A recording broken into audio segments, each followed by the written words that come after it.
I started the channel because I liked being a voice without a face. No camera, no selfies, no vlogs, just a cheap microphone, a blanket over my head to kill the echo, and English horror stories recorded in my tiny Tokyo apartment. People overseas loved it. Real Japanese horror vibes, they wrote. Your voice is so calm and creepy. They didn't know the room was so small I could touch both walls with my arms outstretched. They didn't know the window looked straight into another lonely apartment. They just heard the voice and filled the darkness with whatever they were afraid of. My name is Riku.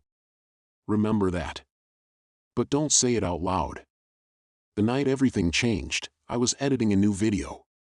The only light in the room came from the monitor. The last trains had already rattled past, the building hummed like an old refrigerator, somewhere above me a neighbor's TV murmured. The title on my screen was "The Video That Changes When You're Not Watching." Clickbait, sure. But in this job, you feed the algorithm or it buries you. I pressed play to check the audio. My own voice came through the headphones, steady and low. In this story, I was saying, you're alone in your room with your headphones on. The only light is your screen. The only sound is my voice. You think you're safe because it's just a video. I frowned. I didn't remember writing that exact line, but it sounded like something I'd improvise. I often tweaked sentences while recording. Then my voice said something I definitely hadn't recorded. Riku, don't turn around. My hands froze on the keyboard. I replayed the same section, watching the waveform like it could tell me I was wrong. You think you're safe because it's just a video. Riku, don't turn around. There it was again. My name in my own voice, as smooth as the rest of the narration. I pulled off my headphones and looked over my shoulder before I could stop myself. Behind me there was nothing but the tightly shut curtains and the shadow of my mic stand. The hallway outside my apartment door showed under the frame as a thin orange line of light. I was alone. Okay, I muttered. You're tired. You said your own name while testing the mic and forgot. I opened the original script file. No Riku anywhere. I checked the raw audio. The line was there too, baked into the recording as if I'd read it from the page. My neck prickled like someone was standing just outside my vision. I deleted that part of the track and re-recorded the sentence. This time it was clean. No name. No warning. When the editing was done, I scheduled the video for the next day and went to bed. I fell asleep with the TV on, as if some bright variety show could drown out the sound of my own voice telling me not to turn around. The video did well. Comments poured in like always, praise, theories, timestamps. Then I saw one that made my skin tighten. Bro, why did you say your own name at 6:41? Riku, don't turn around scared me more than the actual story, lol. Below it was another. Wait, I heard it too. And another. I replayed like 10 times and I don't hear any name. Are you guys okay? I scrubbed to 6:41 on my phone. You think you're safe because it's just a video, my voice said. But videos are just doors that don't look like doors. No name. No warning. On my PC, it was the same. Clean. So why could some people hear it? I told myself it was just mishearing. Pareidolia. Like hearing words in static. I almost made a joke post. Did you hear my name in the last video? Good engagement material. But when I tried to type it, my fingers hovered uselessly over the keyboard. What if I was inviting more of it in? 3 nights later, at 2:11 a.m., I got an email. The subject line was empty. The sender was just a string of random numbers and letters. I couldn't even tell if it was a real address. The body of the email said, I like your channel. Read this next. Attached was a plain text file, script.txt. I knew I shouldn't open random attachments, but it was just text. And fan scripts weren't new. Most of them were bad, but sometimes there was a good idea hiding in there. I downloaded it.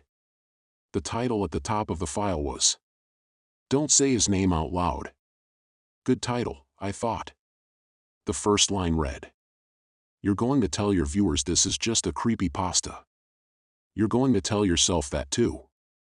It made me smile despite myself. The story was about a Japanese horror YouTuber who records in English for overseas viewers. His videos start changing after a mysterious fan sends him a script. Of course they do. I skimmed faster, looking for the twist. The details felt uncomfortably accurate: the cheap mic, the blanket over his head, the train sounds outside, the neighbor coughing through the walls. Then I saw a line that stopped me cold. If you're reading this at 2:11 a.m., you're already repeating the words in your head in your recording voice. I glanced at the corner of my screen. 2:11 a.m. I hadn't been reading aloud. But the moment I became aware of that, I heard the last sentence replay in my mind, perfectly in the soft, controlled tone I used in videos. You're already repeating the words in your head in your recording voice. I shut the file. I told myself I'd delete it in the morning. Instead, I lay awake listening to the muffled sounds of other people's lives behind paper-thin walls, feeling the sentences click into place inside my skull. Of course I recorded it.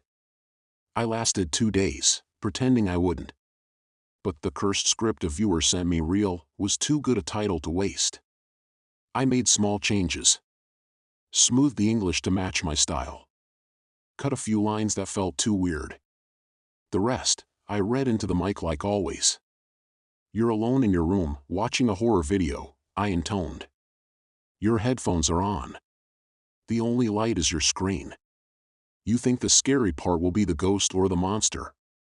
My voice sounded steady in my ears. 9 minutes in, the script said. You glance at the recording timer. It's almost 10 minutes. Without thinking, I glanced at the timer on my screen. 9:52. My throat tightened. I didn't remember writing that line. I checked the script after I finished the take. It wasn't there. The sentence had come out of my mouth anyway. I re-recorded the whole paragraph, skipping that part consciously. This time there was no mention of the timer. When I listened back, the sentence was there again. You glance at the recording timer. It's almost 10 minutes. Exactly the same rhythm. Exactly my own voice. The waveform was smooth. No splice, no obvious edit. Stop, I whispered to no one. The room suddenly felt too small. The blanket over my head was a weight.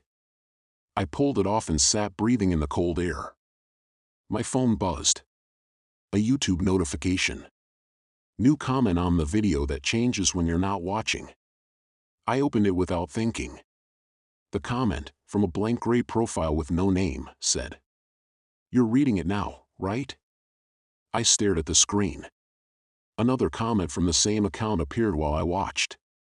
"Don't cut the line about the timer this time. It's important." I blocked the account. It commented again a second later. "You can't block your own voice, Riku." I unplugged the mic so hard the cable sparked. In the silence that followed, the room seemed to lean in closer. I deleted the entire recording. Then I emptied the recycle bin. Then I shut down the PC. For one night, my room was quiet. In the morning, there was a new audio file on my desktop. Cursed script _final.wave. Modified at 2:11 a.m. The computer had been off. I live alone. There is no remote access. I checked. I didn't press play.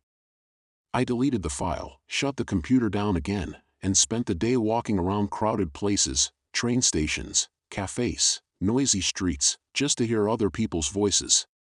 That evening, I opened YouTube Studio to write a community post about taking a break.